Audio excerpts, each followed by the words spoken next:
नमस्कार दोस्तों, स्वागत है आपका मेरे YouTube चैनल पर। आज हम लोग विभिन्न प्रतियोगी परीक्षाओं में पूछे गए प्रश्नों को देखेंगे। तो पहला प्रश्न इस प्रकार है, महाविस्फोट सिद्धांत या बिग बैंग थ्योरी का प्रतिपादक कौन था? तो इसका सही उत्तर है जॉर्ज लेमेत्री। जॉर्ज लेमेत्री ने 1900 सिद्धांत में बिग बैंग थ्योरी का प्रतिपादन किया था। और जो बिग बैंग थ्योरी है सृष्टि की संरचना से संबंधित है, और जो बिग बैंग थ्योरी है वो डॉप्लर के प्रभाव के सिद्धांत पर आधारित है। अब हम लोग चलते हैं अपने अगले प्रश्न की ओर।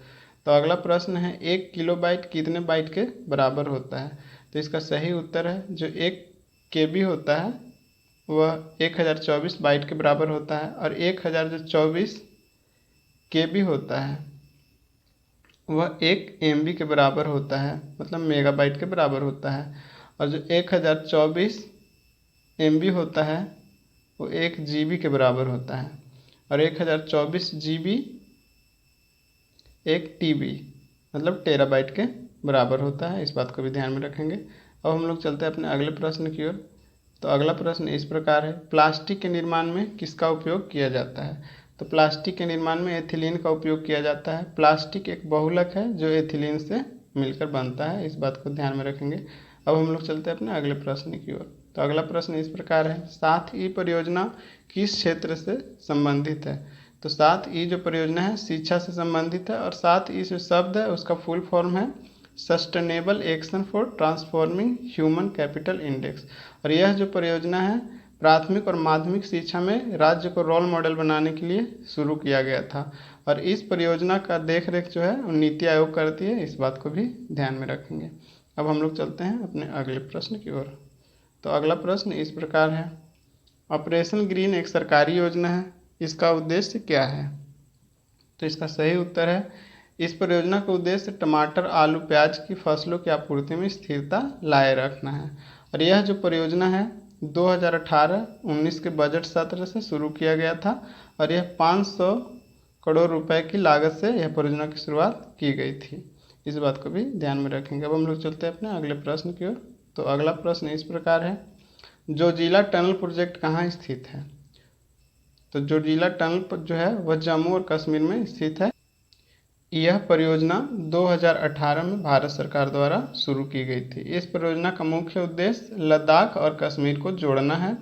यह जो टनल है उसकी जो लंबाई है 14.15 किलोमीटर है, इस बात को भी ध्यान में रखेंगे। और यह परियोजना को 2026 तक पूरा करने का लक्ष्य रखा गया है, इस बात को भी ध्यान में रखेंगे। अब हम लोग चलते हैं अपने अगले प्रश्न की ओर।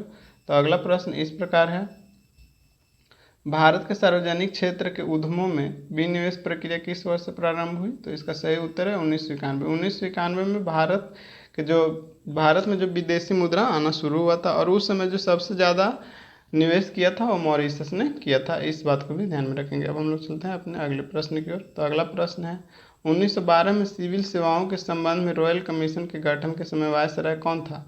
तो इसका सही उत्तर है लॉर्ड हॉल्डिंग द्वितीय।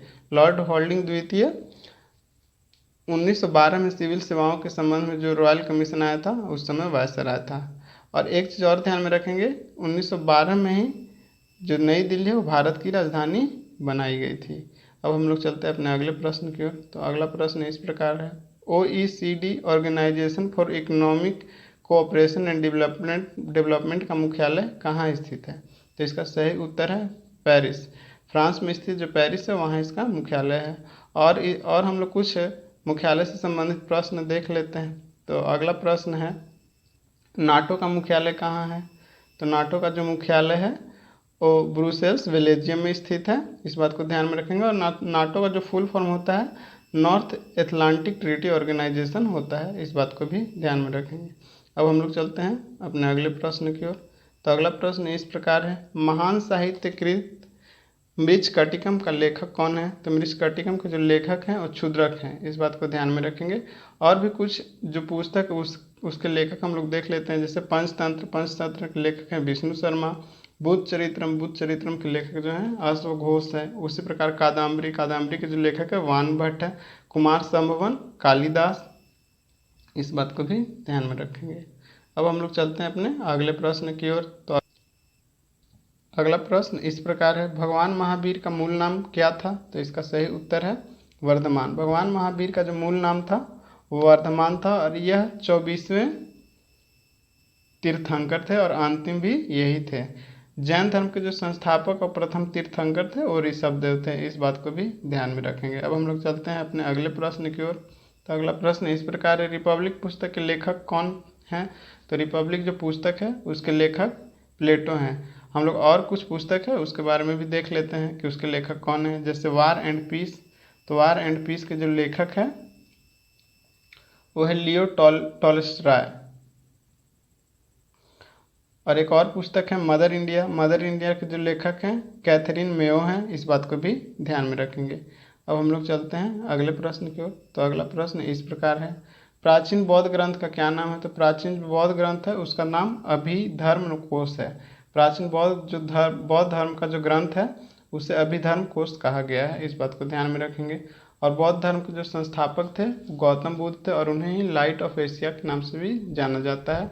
इनका जन्म 1563 ईसा पूर्व कपिलवस्तु के लुम्बिनी नामक स्थान पर हुआ था, इस बात को भी ध्यान में रखेंगे। अब हम लोग चलते हैं अपने अगले प्रश्न की ओर। तो अगला प्रश्न इस प्रकार है, विशिष्ट द्वैत दर्शन के संस्थापक कौन थे? तो इसका सही उत्तर है रामानुजाचार्य। अगला प्रश्न है, भारत में निर्मित प्रथम नाभिकीय रिएक्टर कौन सा है? तो इसका सही उत्तर है अप्सरा। अप्सरा जो है भारत में निर्मित प्रथम जो नाभिकीय रिएक्टर है और इसकी जो स्थापना हुई थी 1956 ईस्वी में किया गया था, इस बात को ध्यान में रखेंगे और यह मुंबई में स्थित है। अब हम लोग चलते हैं अपने अगले प्रश्न की ओर। तो अगला प्रश्न इस प्रकार है, नेटवर्किंग सिस्टम में DHCP का पूरा नाम क्या होता है? मतलब DHCP का फुल फॉर्म क्या होता है? तो इसका सही उत्तर है डायनेमिक होस्ट कॉन्फ़िगरेशन प्रोटोकॉल। इसका फुल